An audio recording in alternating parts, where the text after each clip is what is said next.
Hello student, welcome back to our official channel Grade to Grade.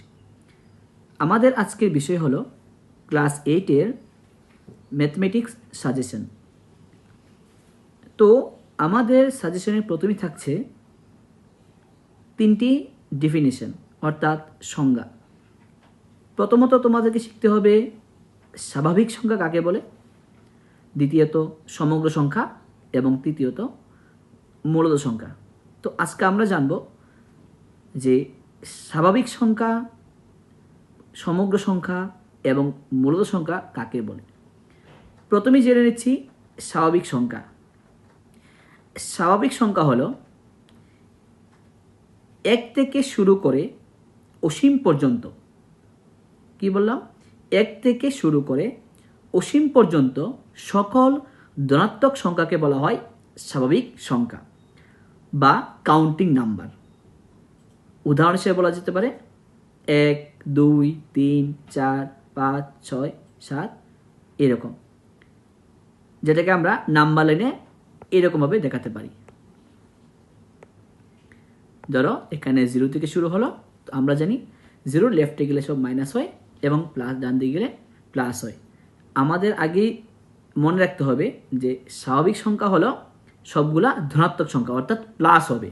তাহলে 0, এখানে 1, এখানে 2, এখানে 3, 4, 5, 6 এরকম করে অসীম পর্যন্ত। তো এখানে 1, 2, 3, 4, 5, 6 এরকম যতগুলো সংখ্যা আছে ধনাত্মক সংখ্যা সবগুলো হলো স্বাভাবিক সংখ্যা। এবার আমরা জানব সমগ্র সংখ্যা। সমগ্র সংখ্যা হলো স্বাভাবিক সংখ্যার ও শূন্য এই সবগুলা নিয়ে যে সংখ্যা গঠিত হবে, অর্থাৎ শূন্য থেকে শুরু করে অসীম পর্যন্ত সকল ধনাত্মক সংখ্যাকে বলা হয় সমগ্র সংখ্যা। সুতরাং আমরা বলতে পারি সকল স্বাভাবিক সংখ্যা হলো সমগ্র সংখ্যা, কিন্তু সকল সমগ্র সংখ্যা স্বাভাবিক সংখ্যা নয়। কীভাবে?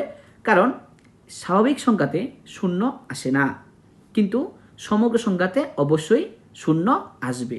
তাহলে সমগ্র সংখ্যা কি?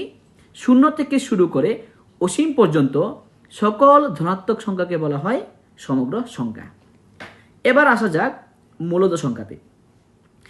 মূলদ সংখ্যা কাকে বলে? যে সকল সংখ্যাকে পি বাই কিউ আকারে লেখা যায়, যেখানে কিউ নট ইকুয়ালস টু 0 হয়, তাকে বলা হয় মূলদ সংখ্যা। যেমন 2/3, এটা একটি ভগ্নাংশ, কিন্তু এখানে পি হলো 2 এবং কিউ হলো 3, যেখানে কিউ নট ইকুয়ালস টু 0। যদি কোনো সংখ্যাতে কিউর মান 0 হয়ে যায় তাহলে সেটা মূলদ সংখ্যা হবে না। তার মানে কি? তার মানে হলো মূলদ সংখ্যা কাকে বলে? যে সংখ্যাকে আমরা পি বাই কিউ আকারে প্রকাশ করতে পারি, যেখানে কিউর মান 0 হবে না, তাকে বলা হয় মূলদ সংখ্যা। এ হলো আজকের আমাদের প্রথম প্রশ্ন। এবার দ্বিতীয় প্রশ্ন। দ্বিতীয় প্রশ্নের মধ্যে আসছে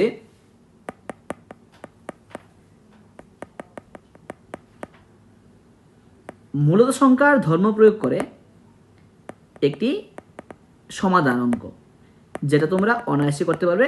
একদম সহজ অঙ্ক এটা, তারপরও আমি এটা দেখিয়ে দিচ্ছি। অঙ্কটা হলো -4/5 মাল্টিপ্লাই 3/7 মাল্টিপ্লাই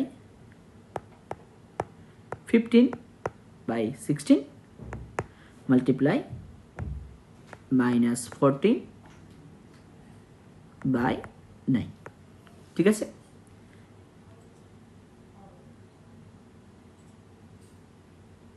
তো এখান থেকে আমরা কি করতে পারি?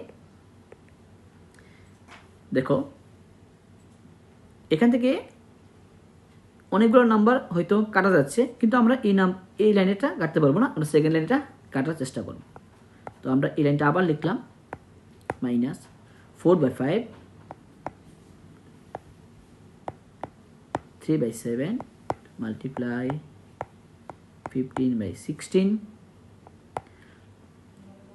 মাইনাস 14/9। ঠিক আছে, এবার দেখো আমরা যদি 5 দিয়ে 15কে কেটে দিই তাহলে এখানে কি থাকছে, 3 থাকছে। 4 দিয়ে যদি আমরা 16কে কাটি তাহলে এখানে আমাদের 4 থেকে গেল। এবার দেখো এ মাইনাস কি হয়ে যাবে, প্লাস হয়ে যাবে। এ মাইনাস এবং এ মাইনাস মিলে প্লাস হয়ে যাবে, সুতরাং এ মাইনাস আমার এখানে দরকার নেই। থাকছে কি আমাদের, দেখো 3 and 3 3 3 যা 9, সবাই জানি। আর নিচে 4 into 7 দ্যাট মিনস 28 মাল্টিপ্লাই এখানে যাচ্ছে 14, নিচে হলো 9। ঠিক আছে, এই 9 এবং এই 9 কাটা গেল। আমরা জানি 14 1 যা 14, 14 2 যা 28, তাহলে উত্তরটা কত হলো 1/2। এটা হলো আজকের দ্বিতীয় প্রশ্নের সমাধান।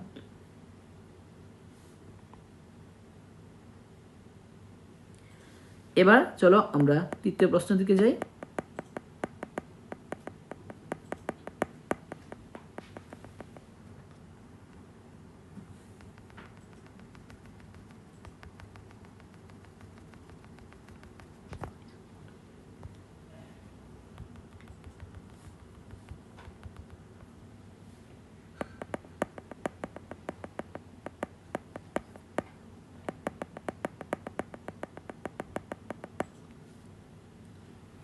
তৃতীয় প্রশ্ন আরেকটি সমাধান অঙ্ক। ঠিক আছে, তো কি থাকছে এখানে,